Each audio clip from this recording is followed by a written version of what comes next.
The first question is feeling empty. I'm only going to read the first couple sentences to not waste any of your time. It's like I don't care about anything at all sometimes. I don't feel like I have empathy or sympathy for people, but I want to be able to care about people. I want to feel bad. I want to bad or sad or mad when I see another person unhappy, but I just feel so empty. For a long time, I've been emotionally unavailable. I want to get back to being happy again.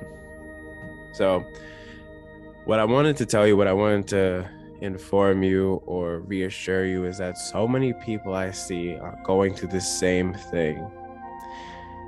What I think is happening is that we are seeing the deconstruction of our society through social media, where people are almost walking around like they are shells of themselves, where they're emotional, they're emotionless, and they're numb.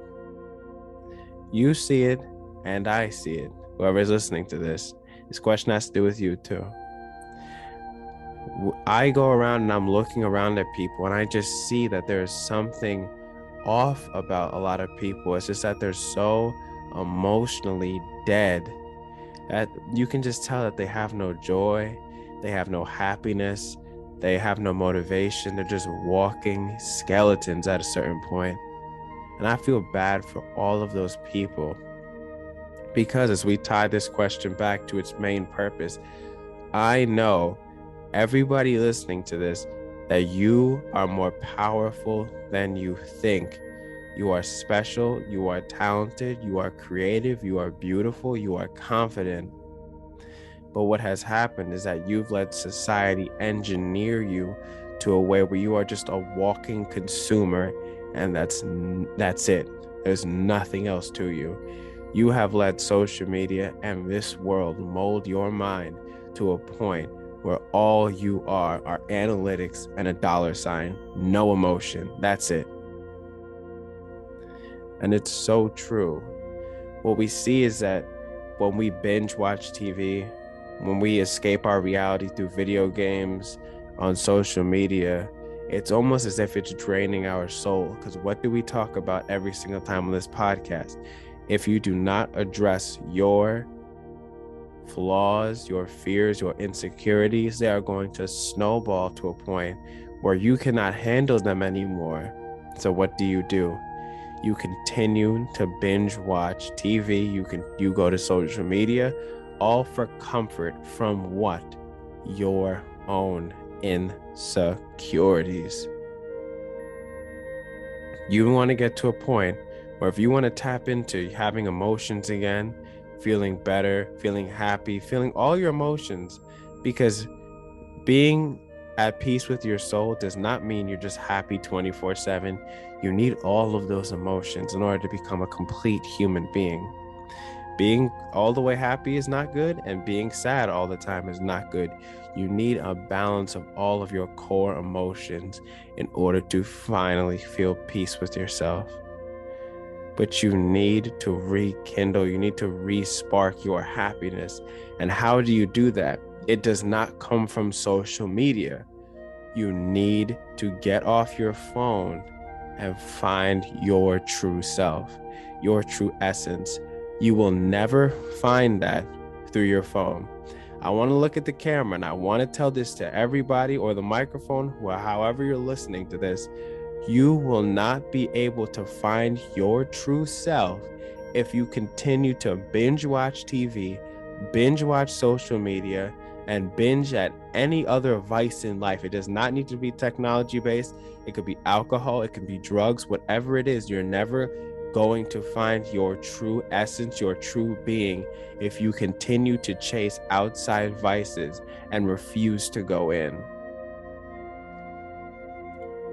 When you were born, everybody was born with a talent, with a special gem inside of them.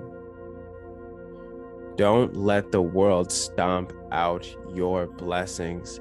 Don't let the world tell you that that gem does not exist inside you, because it does. It might be dusty, but you can blow the dust off and rekindle that flame that you once had. When I hear questions like this, you need to unplug yourself from this world. If you are not emotionally solid, being on social media might be the worst thing for you because it's only going to tear you down. Social media isn't gonna, it's packaged that it's happy, it's fun, like it's not self-destructive, but over time, it always wins. If you are not solid in your mind, in your mindfulness, it will slowly erode at you to where you have no self-worth and you are addicted to it.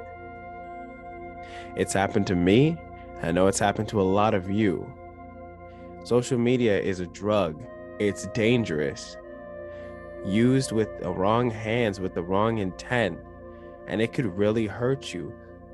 Look at what the people who are running these companies, social media companies, they don't care about you. They care about what? How long you stay on the app. Did you buy something? Did you look at that ad? That's all that they care about. They don't care about your mind state. They don't care about your mental health. They don't care about your self-worth. They're worried about the money. And we all got to worry about money, but at what point? At what point do we stop and we actually care about the people? But they're never going to get to that point. So what do? We have to unplug ourselves from social media and we have to go back. We need to rekindle the flame of our self-confidence, our self-worth, our passion, our motivation. That's how you succeed in life. Don't tell yourself negative things about you. You are the only person that should be telling yourself positive things, because you want to know what? You walk into the world, nobody's going to be telling you positive things about yourself. So it's your duty to tell yourself positive things. You walk into the world and it's already negative. So what good are you doing yourself telling yourself that I'm a loser, I'm a failure, that I'm ugly? You walk out into the world and you feel worse about yourself. In your home, in your being, in your soul, you should be telling yourself positive things to combat the negativity that's out there. But if you keep telling yourself these negative things, I have no emotions, I'm emotionless, I wish I could do this, without putting in the work, you are always going to be in that state. You are always going to be in a state of low self-worth, but you can fix it so easily. Practice mindfulness, get 8 hours of sleep, start working out, go outside, do the things that are good for you, that are good for your soul. Stop letting the world warp your mind. I encourage everybody listening to this to go Google what social engineering is, and go look it up. Go listen to an audiobook about it, and you'll start to see what's really going on. There's science behind controlling people, and you are the test subject. When you think about it like that, you will want to break free from not only social media, from all of these, big tech companies, and they're good. There are good in them. But if you're not solid in your foundation, they should serve no purpose in your life. The second question we got is pertaining to health issues.